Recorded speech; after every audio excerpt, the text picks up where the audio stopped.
대한민국을 대표하는 시사 경제 채널 페페TV에서 알려드립니다. 미국의 방위비 압박에 트럼프가 사면 초과에 놓이고 있습니다. 영국에서도 니들 그러다 큰 코 다친다고 경고하기에 이르렀습니다. 아니, 나 트럼프 대통령 진짜 그렇게 안 봤는데 정말 너무하잖아요. 우방국가에게 갑자기 방위비 5배는 너무 과합니다. 적당히 해야지. 영국뿐 아니라 미국 내에서도 한국 방위비 5배 요구는 아무리 봐도 과하다는 의견들이 나와 트럼프의 입지가 흔들리고 있고, 일본 불매운동에 직격탄을 맞은 대마도의 현지 주민들이 돈에 없어서 허덕이고 있는 가운데 일본 정부에서 고심 끝에 추경 예산을 더 편성하기로 했다는 소식과 일본 강제징용 소송당한 기업이 매출까지 하락해 망해가고 있다는 소식까지, 이 모든 사실들을 보다 심층적으로 분석해 시청자 여러분의 시사, 경제, 상식의 격을 높여드리는 팩트 맛집, 팩트 폭격기 페페TV에서 팩트로 제대로 털어드리겠습니다. 한 번도 안 본 사람은 있지만 한 번만 본 사람은 없다는 단 하나의 채널 페페TV 팩트 체크. 트럼프가 대한민국의 도깨비 시장에서 짝퉁시계 파는 듯 방위비를 5배 뻥튀기해서 받겠다고 천명한 가운데 한미 방위비 협상이 난항을 겪고 있습니다. 설상가상으로 미국과 북한의 대화 분위기가 깨지고 재대치 양상까지 보이고 있습니다. 이를 지켜보던 영국에서는 한국의 핵 보유국 지위를 제고할 만한 이유가 있다는 분석이 나왔습니다. 북한 문제에 대한 가디언의 관점, 핵 위기의 심화라는 제목의 사설에서 대한민국은 북한의 위협은 감소할 것이고 미국이 언제나 자신들을 지켜줄 것이라는 믿음에 따라 비핵국가 지위를 유지해왔다면서 현재로선 비핵국가 지위를 재검토할 충분한 이유가 있다고 주장했습니다. 또 그러면서 도널드 트럼프 대통령의 그간 대북 외교와 관련해 화염과 분노, 위협과 갑자기 뜬금없는 우리는 사랑에 빠졌다는 매력 공세 전략은 근본적인 문제 해결에 실패했을 뿐 아니라 나쁜 상황을 더 악화시켰다고 비판했습니다. 특히 트럼프 행정부가 비핵화에 대해 한반도 비핵화와 북한 비핵화를 명확히 구분하지 않은 점을 거론해서 북한이 반대하지 않을 것과 절대 동의하지 않을 것 사이에 차이가 없는 척하며 진전이 있다고 주장했다고 꼬집었습니다. 북한이 일방적인 완전한 비핵화는 절대 받아들이지 않을 것임에도 불구하고 한반도 상호 비핵화와 구분짓지 않고 협상에 성과가 있는 척 포장했다는 것입니다. 가디언지는 이는 해결이 아니라 진전에 대한 환상일 뿐이라고 일갈했습니다. 한마디로 트럼프가 잘하는 자기 성과 늘어놓기가 북한과의 관계에 대한 과장으로 이어졌고 실상은 관계 개선이 전혀 이루어지지 못했다는 것입니다. 가디언은 이어 북한의 협상 전략과 관련해 다른 미국 대통령보단 트럼프 대통령을 다루며 특정한 위기감을 조성한다며 트럼프 대통령에게 구애하고 미국의 행동 가능성에는 개의치 않는 것으로 보인다고 분석했습니다. 특히 북한은 한국과 일본에 대한 트럼프 대통령의 무관심에 주목했다며 트럼프 대통령은 미군 기지 및 병력 유지를 위해 미국의 동맹들에게 엄청나게 높은 분담금 지불을 요구하고 있다면서 트럼프의 돈밖에 모르는 정책을 비판했습니다. 엄연히 미 동맹국인 한국과 미국에 대한 트럼프 대통령의 손익 기반 접근 방식이 적성국인 북한에게도 상당히 의미 있다는 것입니다. 가디언지는 북한이 대한민국을 건성으로 대하는 건 별로 놀랄 일이 아니라고 덧붙였습니다. 아울러 가디언지는 대한민국뿐 아니라 전 세계 차원에서 핵 비확산 및 군축이라는 이념이 퇴조되고 있다며 이를 트럼프 행정부의 책임으로 돌렸습니다. 중거리 핵전력 조약 등 미국과 러시아 간의 군축 메커니즘 무력화와 이란 핵합의 파기, 뉴스타트 신전략무기 감축 협정도 종료될 가능성이 있고 사우디아라비아 원정 기술 이전 등 트럼프 행정부의 외교 정책이 새로운 핵시대를 열고 있다고 하면서 결국 트럼프가 그리고 있는 더 큰 그림은 훨씬 암울하다고 했습니다. 그러면서 북한은 분쟁을 유발하기보단 미국이 양보하도록 재촉하길 원한다면서도 하지만 오해와 그릇된 판단의 위험은 실제한다고 지적했습니다.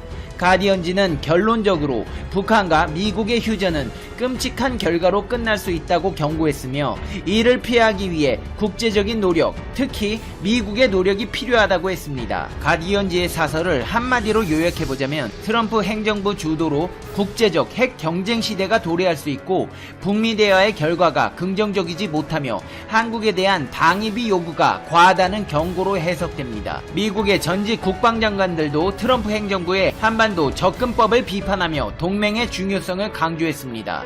CNBC 방송은 트럼프 행정부 초대 국방장관을 지낸 제임스 매티스와 버락 오바마 정부에서 국방장관이었던 리엄 페네타가 한 포럼에서 한 목소리로 미국의 힘은 동맹에서 비롯된다 라고 밝혔습니다. 특히 매티스 전 장관은 지금은 혼자서 뭔가를 할 수 있는 세상이 아니다. 그런데 미국은 동맹 없이 가거나 심지어 동맹에 맞서기까지 한다고 우려를 표했습니다.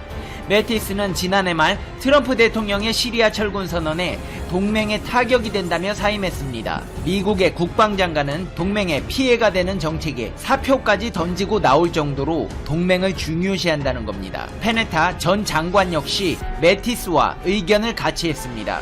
그는 미국의 힘은 동맹국 및 그들과 함께 일하는 역량에서 비롯된다며 트럼프 대통령은 동맹국 사람들이 제 값을 확실히 지불하도록 하는데 관심을 가지고 있지만 대통령은 동맹이라는 임무의 중요성에 대해서도 관심을 표명해야 한다고 지적했습니다. 페네타 전 장관은 북한은 여전히 과거와 같거나 그 이상의 위협이 된다며 성과 없는 북미 정상회담의 원인으로 동맹을 등한시하는 트럼프 행정부의 태도를 꼽았습니다. 이렇게 트럼프는 국제적으로 비판에 직면해 있습니다. 하지만 트럼프는 외롭지 않습니다. 여기 세계적으로 비판받는 정치인이 한 명 더 있기 때문입니다. 누구냐고요?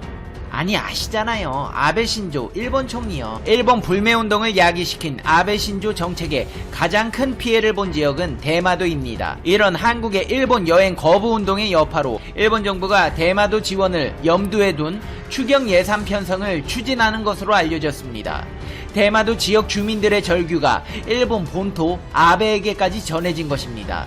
일본 정부는 한국인 여행객이 급감한 대마도 지역 경제의 어려움을 극복하도록 여행객 유치 사업비를 2019 회계년도 추경 예산안에 반영한다고 아사히 신문이 보도했습니다. 일본 정부가 추경 예산으로 사실상 대마도 지원에 나선 것은 이 지역 경제가 한국인 여행객에게 크게 의존하고 있었고 여행 불매운동에 따른 충격이 그만큼 큰 것이기 때문입니다. 가게 입구마다 한국인 출입 금지 써놓고 들어오지 말라고 문전박대하더니 아주 쌤통입니다. 아베도 참 웃긴 게 여행객 유치 사업비 추경 예산 편성하면 한국인들이 다시 갈까요? 쥐가 잘못하고 있는 건 생각도 못하고 돈으로 한국인들 부르겠다네요. 생각이 있는 건지 없는 건지. 대마도가 일본 전체 경제에서 차지하는 규모는 크지 않지만 일본 여행 불매 운동에 충격이 이어지면 현지에서 아베 신조 내각의 외교 정책에 대한 불만이 커지거나 선거 등에 영향을 줄 수 있기 때문에 정부 예산으로 급한 불을 끄겠다는 습자지같이 얇디 얇은 아베의 꼼수가 돋보이는 예산 편성으로 보여지고 있습니다. 일본이 망해가고 있다는 희소식은 여기서 그치지 않습니다. 종합제철 능력에서 세계 1위를 자부해온 일본 제철이 대대적인 구조조정에 들어갑니다. 모두 아시다시피 일본 제철은 일제 강제징용 노동자 소송 당사자입니다. 일본 산케이 신문은 일본 제철이 내년 4월까지 일본 국내 16개 제철소, 제조 공장을 6개로 대폭 정리한다고 보도했습니다. 주력 제품인 강제 가격의 하락, 원료 가격 상승으로 경영난이 심해졌고 지난 여름 연달은 태풍으로 인해 공장 피해가 상당한 데 따른 것입니다. 공장 정리에 이어 지사, 사무소 통폐합이나 인원 삭감으로 이어질 것으로 전망됩니다. 일본의 언론 산케이 신문에서는 이 같은 상황을 두고 더블 펀치를 맞았다고 표현했습니다. 일부 공장들은 낙뢰 피해, 화재, 태풍으로 사실상 자연재해에 속수무책이어서 아예 복구 대신 정리하는 방향으로 결정이 날 만큼 악재가 심했습니다. 아주 쌤통이다 요것들. 강제징용 배상 안하고 한국에 말도 안되는 수출 금지하더니 불매운동으로 망한 것도 아니고 태풍으로 자멸해버렸네요. 하기비스가 이렇게 우리에게 큰 선물을 안겨줬습니다. 내가 심보 곱게 쓰랬지. 아베 신조 일본 총리가 29일 신종 코로나 바이러스 감염증 대응과 관련 한국과 정보를 나누고 경험을 교류하기를 희망한다고 밝혔다. 아베 총리는 이날 참의원 예산위원회에서 한국계 백지훈 이펀 민주당 의원이 코로나19 대응에 관련한 한국과의 관계를 묻자 이같이 답했다. 이어 그는 중국 안에서 많은 감염자가 발생한 후 폭발적으로 확산했고 이후 한국의 대구를 중심으로 많은 감염자가 나왔다며 한국과 정보를 나누고 경험을 교류하는 것은 대응에 매우 도움이 될 것이라고 했다. 아베 총리는 해외 거주자를 전 세계로 귀국시키는 과정에서 한국과 협력한 사례를 언급하면서 한국과 계속 코로나 대응에 협력하고 싶다고 말했다. 또 한국은 우리나라의 이웃 나라이고 중요한 나라라고 언급했다. 이날 일본 NHK는 220여 명의 신규 코로나19 확진자가 확인됐다고 보도했다. 이에 따라 이날 오후 9시 18분 NHK 보도 기준 일본의 코로나19 누적 확진자는 크루즈선 다이아몬드 프린세스 탑승자를 포함해 14,828명으로 늘었다. 일본의 하루 확진자는 지난 22에서 24일 400명대를 유지하다가 25일 300명대, 26일 200명대, 27일 100명대로 떨어지기도 했지만 다시 28에서 29일 이틀 연속 200명대를 기록하고 있다. 일본 내 코로나19 확진자 중 사망자는 현재까지 448명이다. 일 지자체 한국에 구호 요청, 정부는 묵살. 불과 한 달여 전 일본의 석간 후지 신문은 한국, 이탈리아, 독일 의료 붕괴 지옥이라는 헤드라인을 내걸고 코로나19 엠번비 상태라는 논조로 한국, 이탈리아, 독일을 동시에 비난했다. 당시 일본 언론들은 한국의 코로나19 대책을 얕잡아보며 연일 안전한 일본과 한국을 비교하며 비웃는 듯한 기사를 게재하기도 했었다. 그러나 이달 들어 상황은 뒤바뀌었다. 현재 일본은 다음 달 6일까지 긴급 사태를 선언했지만 실제로는 끝을 알 수 없는 자택 격리의 시간을 보내고 있다. 코로나19 바이러스로 인해 민낯이 드러난 일본 내에선 마스크와 의료용품을 해외에 요청해야 한다는 목소리가 높아지고 있다. 또 해외에서 코로나19 방역 성공 사례로 꼽히는 한국에 마스크 등 의료용품 지원을 요청해야 한다는 지자체와 시민단체의 의견이 나오고 있지만 일본 정부는 이에 뭉답으로 일관하고 있다. 일본 지자체에서 먼저 한국 마스크 전달 및 진단키트 구입 및 승차 검사에 대한 설명을 요청했지만 아직까지도 일본 중앙정부 차원의 한국 정부의 공식적인 지원 요청은 없는 것으로 파악되고 있다. 현재 일본 전국 곳곳이 코로나 바이러스로 인해서 의료 붕괴를 겪고 있는 지금 실질적인 피해는 일반 시민들이 겪고 있다. 일본 중앙정부의 반환 정책이 오히려 일본의 코로나 확산으로 위험을 키우고 있다는 여론도 높아지고 있는 상황이다. 아베 일본 경기 급속 악화, 극히 어려운 상황. 아베 신조 일본 총리가 27일 신종 코로나 바이러스 감염증으로 일본 경기가 급속히 악화돼 어려운 상황이라고 밝혔다. 27일 니혼게이제이 신문 NHK에 따르면 아베 총리는 이날 중의원 본회의에 출석해 현재 일본 경제 상황에 대해 코로나19로 인해 세계 전체 경제 활동이 축소해 우리나라 경기도 급속히 악화했다며 극히 어려운 상황이다라고 밝혔다. 그러면서 이런 어려운 상황이 계속될 것으로 보인다고 미래에 대해서도 부정적인 견해를 보였다. 아베 총리는 코로나19 확산 방지를 위한 긴급사태 선언 연장에 대해서는 전문가 여러분의 제언을 받으며 판단하겠다고 설명했다. 아울러 현재 아직 폭발적인 감염 확산까지는 도달하지 않았으나 지역에서 감염 확산은 보이고 있다. 이 싸움은 장기전을 각오할 필요가 있다고 말했다. 아베 총리는 정부로서는 하루라도 빨리 여러분의 불안을 해소할 수 있도록 전력을 다하겠다고 강조했다. 한편 스가 요시히데 일본 관방장관은 한국 정부가 코로나19 감염 여부를 알 수 있는 유전자 증폭 검사 키트를 일본에 지원하려 한다는 일본 언론의 보도와 관련 논의한 바 없다고 부정했다. 이날 아사히 신문에 따르면 스가 관방장관은 이날 기자회견에서 한국 정부가 코로나19 검사 키트 등을 일본에 지원하기 위해 검토하고 있다는 보도와 관련해 현 시점에서 한국 정부와 사이에서 지원과 관련해 구체적인 논의를 한 사실은 없다고 선을 그었다.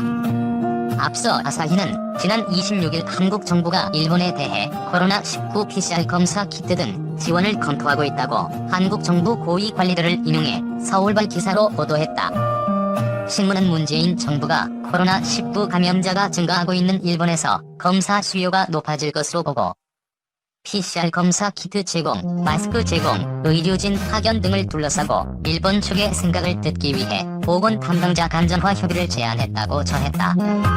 신문은 한국 정부가 지원을 정체된 한일 관계 개선 발판으로 삼을 생각이라고 분석하기도 했다. 방역 실패 아베 검증 안 된 독감 치료제 세일 중. 이렇게 코로나19 확산으로 갈피를 잡지 못하는 상황 속에서 일본 의사회 회장이 약효가 검증되지 않은 독감 치료제 아비간 처방을 권유하고 나서 전문가들 사이에서도 논란이 일고 있다.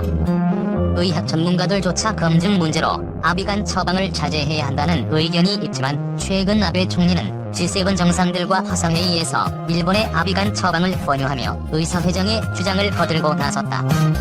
요코쿠라 요시타케 일본의 사회 회장은 28일 일본 주재 외국 특파원 온라인 기자회견에서 코로나19 백신을 개발하지 못하면 내년으로 늦춘 도쿄 올림픽을 개최하기 힘들다며 현재 일본은 의료 붕괴 상태이기 때문이라고 밝혔다. 요코쿠라 회장은 또 코로나19 확진자 가운데 고위험 환자에게 아비간 등의 백신 조기 투여가 중요하다고 말했다. 아비간은 지난 2014년에 신종플루 치료제로 승인된 약물로 바이러스가 세포 내에서 필수적인 유전자 복제를 방해하는 기전으로 작용, 증상의 악화를 방지하는 효과를 가진다. 이에 따라 일본 내 일부 의료 전문가들은 코로나19 바이러스에도 마찬가지의 효과가 있을 것으로 기대하고 있지만 확실한 검증이 되지 않은 상황에서 무분별한 처방은 위험을 가중시킨다는 의견도 엇갈리고 있다. 심지어 아비간을 처방받았던 확진자들 사이에서도 불신의 목소리가 나오고 있다. 현재 일부 확진자들 사이에선 아비간을 처방받은 후 증상 악화로 사망자가 발생했고 효과 또한 확인되지 않았거나 미미했다는 소문이 나돌고 있다. 실제 아비간은 신종플루 치료 목적으로 개발됐지만 다른 항바이러스 제제에 비해 효과가 떨어진다는 평가를 받으며 시장에서 자리 잡지 못한 전력을 갖고 있다. 또 임산부가 복용할 경우 태아에게 치명적일 뿐만 아니라 신종플루 치료 시에도 타미플루 등 기존 치료제의 효과가 없는 경우에만 제한적으로 쓸 정도로 부작